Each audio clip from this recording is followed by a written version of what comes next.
મહીસાગરના વીરપુર તાલુકાના નાળા ગામ ખાતે ગત 21 જુલાઈના રોજ રાત્રિના સમયે ખૂની ખેલ ખેલાઈ ગયો, જેમાં એક કુપુત્રોએ જ માતાનું કાસળ કાઢ્યું હતું।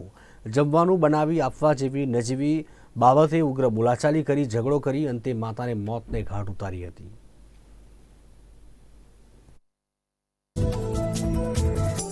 આજથી 5 દિવસ પહેલા એટલે કે તારીખ 21/7ના રોજ વીરપુર પોલીસ સ્ટેશનના નાળા ગામ ખાતે આશરે 10 વાગ્યે આરોપી જે છે પર્વત ઉર્ફે લાલાભાઈ જે પોતાના ઘરે આવ્યા હતા અને માતા જોડે જમવાની માંગણી કરતા માતાએ જમવાનું બનતા વાર લાગશે એવું જણાવતા આરોપીએ પોતાના પિતા તેમજ માતાને મારવાનું શરૂ કરી દીધું, જેથી એમના પિતા રમેશભાઈ મારથી બચવા માટે જગ્યા છોડી ભાગી ગયા।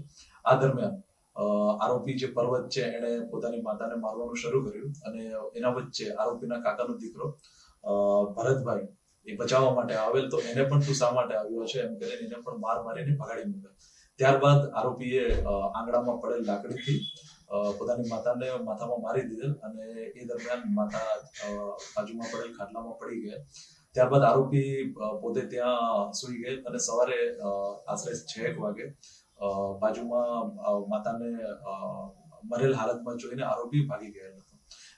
આ ઘટનાની જાણ થતા વીરપુર પોલીસે તરત આરોપીને પકડવા માટે ચક્રો ગતિમાન કર્યા અને મહીસાગર જિલ્લા પોલીસ જયદીપસિંહ જાડેજા સરની આગેવાની હેઠળ ટીમ બનાવી અલગ અલગ જગ્યાએ એનું સર્ચ કરવામાં આવ્યું।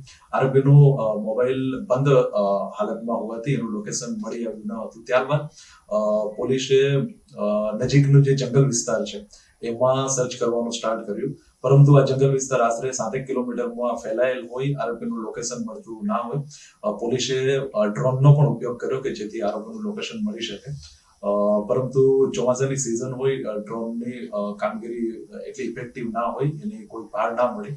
ત્યારબાદ પોલીસે હ્યુમન ઇન્ટેલિજન્સ દ્વારા જે આજુબાજુનો જંગલ વિસ્તાર છે એમાં સઘન પેટ્રોલિંગ કર્યું અને ગઈકાલે રાતે આ આરોપીની ધરપકડ કરી અને આ જે આગળની પૂછપરછ ચાલુ છે।